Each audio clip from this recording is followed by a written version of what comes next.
We all know how dangerous it is to text and drive. We also know it's illegal, yet we still see people texting and driving on the roads all the time. I'm sure you see it every day. Clair Campbell from Campbell and Associates joins us to talk about the consequences of texting behind the wheel. I was just telling Claire before we got started here, it makes me crazy. I feel like we do see it all the time. People just don't get it. No, we're texting, we're looking at emails. It's like the extension of our office or our home, getting in the car. We're just continuing, and we don't realize that that's a distraction just as bad as drinking, being impaired, or turning around and messing with your children in the back, or having a lap lunch and eating. You're absolutely right. We were talking today about teenagers and texting, but really it's not just teens who are doing it. It's all of us. Yeah, everybody. And there are two laws. One separates it by age group. One puts it in the 18 and younger category. One 18 and older as far as the North Carolina DMV. You can be fined if you're 18 and younger, well, probably 17 and, a day. Right. But what happens is they give you a $25 fine to that teen driver if you're caught texting. But there again, it's who's going to catch them, who's going to watch them, are there the cameras all around at the intersections, that sort of thing, that are going to spot this. Usually it's going to be someone making a report and the police getting there in time, or the police actually seeing that teen at an intersection looking down and messing with their cell phone. Okay. And so what happens, though, is it's any electronic device in the phone. So they can't, on the phone, they can't talk on the phone, they can't text, they can't look at emails, they can't be messing with Pandora or GPS. So that's the below 18.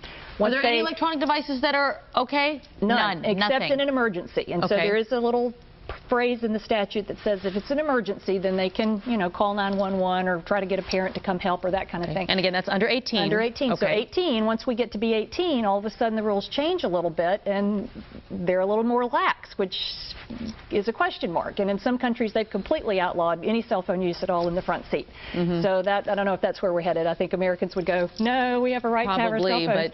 But here's what happens, though. After 18, there's a $100 fine and then $130 in court costs. So things if you're get a little texting. bit correct, texting. Okay. And so we still can use our GPS, we still can play with our Pandora, we can still do those things, but the question is, you're still looking down, you're still distracted while you're getting ready to run into somebody or cross the lane and hit somebody else. Okay, very good information. I don't know if everybody knew all that. When it comes to teenagers and texting, you have a suggestion that I think is really good that could put an end to the problem. A lot of teens carpool their younger siblings. They take them to practice. They pick them up from someplace.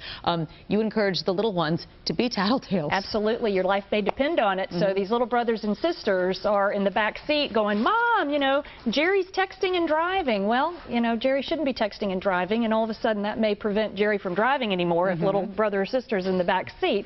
But that's what you want. You've got to have this family communication, because who's going to enforce it? Parents can say, don't get in the car and don't text. Well, yeah, Mom, great, fine. And I've got one of those. And so I'm not texting, and he's in the car messing with his Pandora going down the driveway. Well, he's not texting, but he is doing something that is distracting.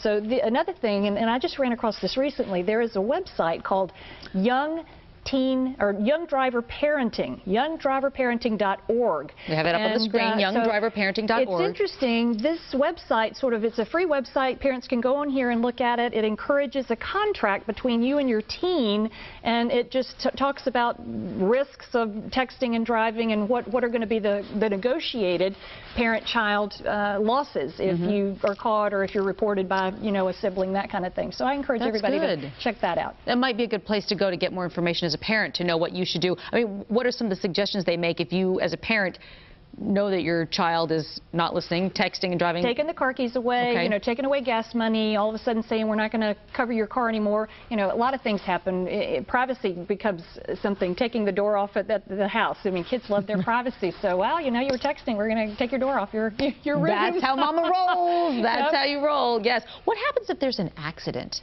Here's what happens there, and just like everything, we talked about drunk driving last week and the cost. You're not only going to be stuck with a bill to your insurance carrier, but you may be stuck with punitive damages if the texting has been proven. And punitive damages in North Carolina are typically 3 times whatever the verdict is, up to $250,000. So if you don't have that much insurance coverage, you better have some other resources to pay it if you're going to be doing those things in your car. Well, I hope you made the case for not doing this in your car. Clair Campbell, thank you so much. Campbell & Associates has offices in Charlotte, Gastonia, Hickory, and Rock Hill. You can call them at 704-333-0885. Again, call Claire at 704-333-0885 or visit injuryhelp.org, injuryhelp.org. Clair Campbell, a pleasure as always. You look beautiful. Great, thank you. Thanks for being here.